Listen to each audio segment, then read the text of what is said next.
कोल्हापूरच्या कागल तालुक्यातील नानीबाई चिखलीमध्ये स्मार्ट मीटरनं अचानक पेट घेतल्याची घटना घडली आहे। या घटनेत मीटर पूर्णपणे जळून खाक झालं असून सुदैवानं कोणतीही जीवितहानी झालेली नाही। राज्यातील ही पहिलीच घटना असून यामुळे आता स्मार्ट मीटरच्या सुरक्षिततेबाबत नागरिकांमध्ये भीतीचं वातावरण निर्माण झालंय। वाढीव वीज बिल आणि वीज पुरवठ्याच्या भीतीबरोबरच आता स्मार्ट मीटरच्या सुरक्षिततेचाही मुद्दा ऐरणीवर आलाय। आता गावातून स्मार्ट मीटर हटवण्याची मागणी देखील जोर धरू लागली आहे। कोल्हापूरची घटना आहे। कोल्हापूरमधल्या कागल तालुक्यामधली ही घटना आहे। स्मार्ट मीटरनं अचानक पेट घेतलाय, त्यामुळे आता नागरिकांमध्ये भीतीचं वातावरण निर्माण झालंय। स्मार्ट मीटरच्या सुरक्षिततेचा देखील प्रश्न आता समोर आलाय।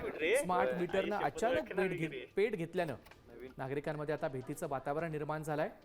आपण पाहतोय कोल्हापूरमधल्या कागल तालुक्यातील ही घटना आहे।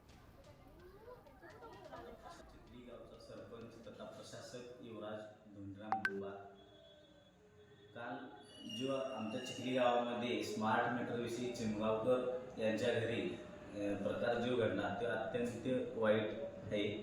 स्मार्ट मीटर अचानकपणे पूर्ण जळून खाक झालेले आहे। नशीब की कोणतीही जीवितहानी झालेली नाही। आम्ही चिखली ग्रामपंचायतीच्या वतीनं बरेच वेळात महावितरणशी संपर्क साधून याला विरोध केला होता। आम्ही पत्रव्यवहार सुद्धा करून याला साम टीव्ही मला बघायला आवडतो, कारण त्यावर दाखवल्या जाणाऱ्या बातम्या रिलेट करतात।